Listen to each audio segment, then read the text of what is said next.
When you step into your fears and continue to push yourself to go on, something happens for you. It will enable you to transcend yourself. If you don't develop the courage to do that which has been given you to do, and you spend a lot of time going around trying to convince other people or trying to get their approval, what will happen is that you will lose your nerve.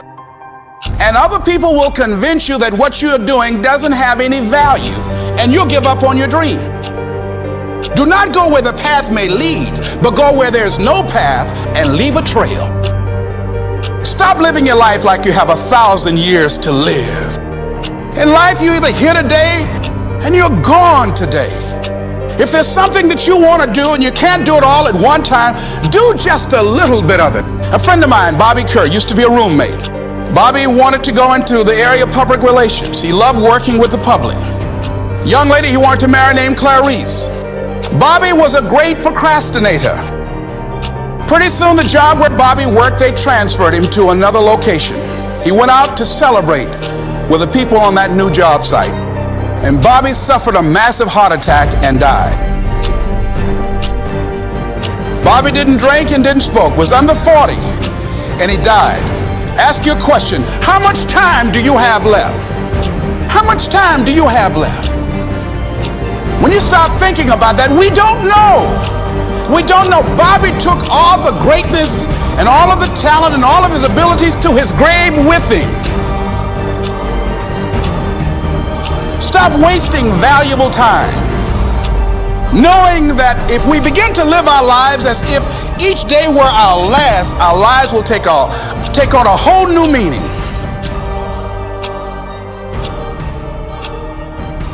Most of us don't use the stuff that we have brought into the universe. What are you accomplishing? I've heard statistics on how much TV the average American watches, and it's absolutely insane. Or how much time people spend on Facebook.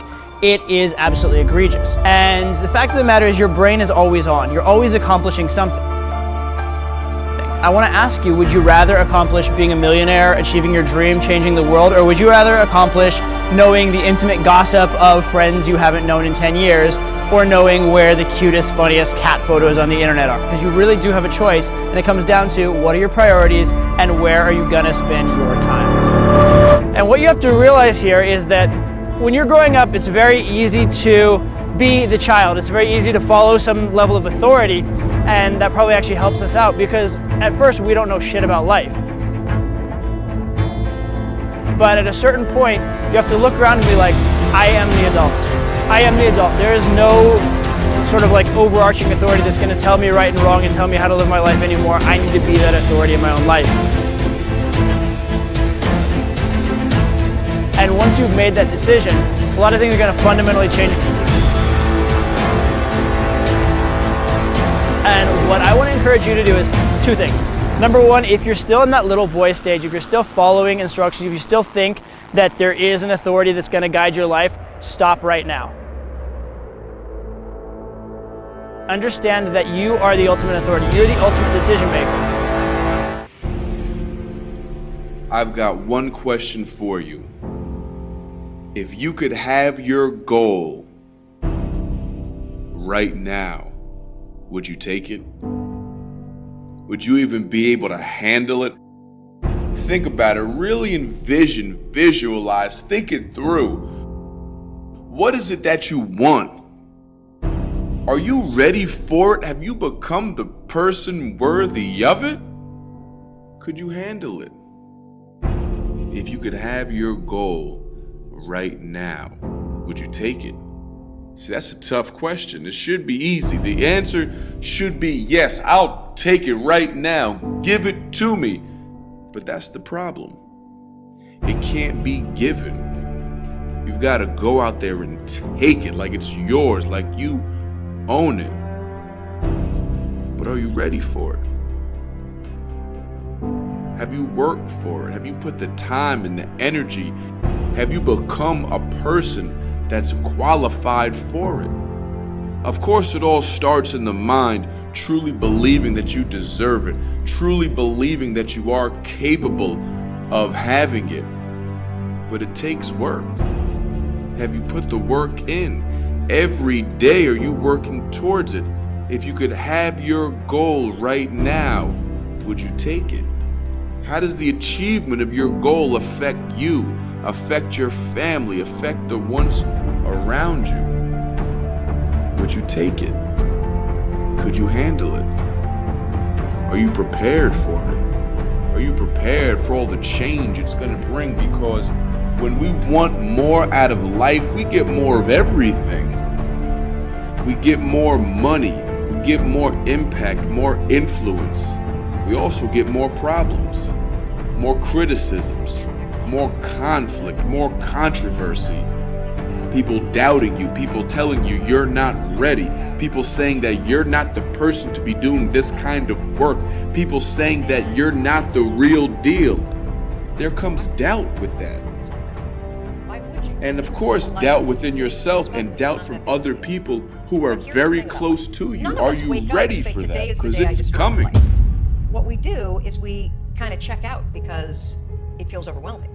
Or we check out because we're afraid. Or we check out because we start listening to self-doubt. And then we make these teeny tiny decisions all day long. Have you built the relationships that can help you get through the storm? A decision to not eat the right thing, a decision to snap at your kids, a decision Do you have the systems in place, a decision to the not look for a personal, job, a the decision to business, not deal with the your finances, emotional a decision to not systems call in your- like place whatever it is. to help you All day see long, these tiny yourself decisions that take you so through the far off storm? track.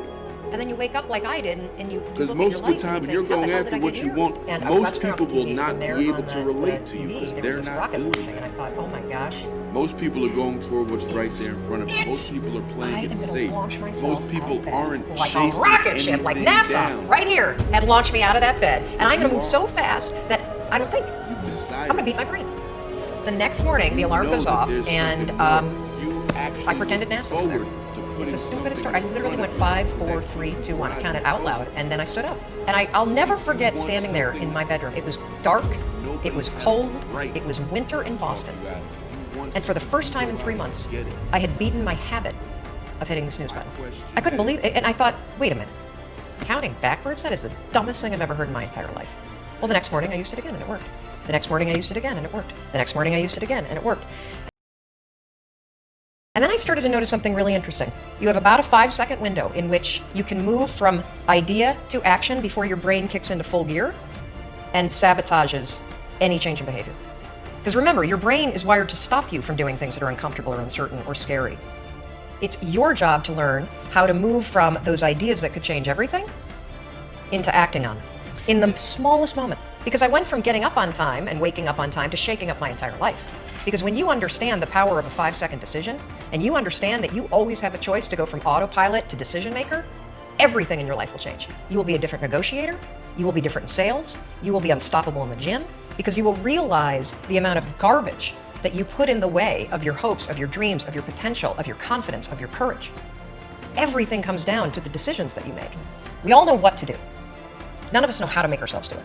So the single most profound use of the 5-second rule is mind control. You can actually use one stupid little trick to push yourself to grab it. I wanted to change my life. And I think most people that are miserable or that are really like dying to be great and dying to have more, we want to change. We want to live a better life. We want to create more for our families. We want to be happier. The desire is there.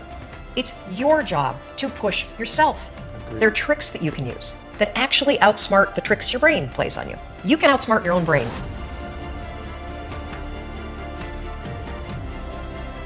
Learn to say fuck you to the world every once in a while. You have every right to. You must practice being stupid, dumb, unthinking, empty. Then you will be able to do. Don't worry about cool. Make your own uncool. Make your own world. If you fear, make it work for you. Draw and paint your fear and anxiety, and stop worrying about big, deep things such as to decide on a purpose and way of life, a consistent approach to even some impossible end or even an unimagined end. You are not responsible for the world. only responsible for your work, so just do it.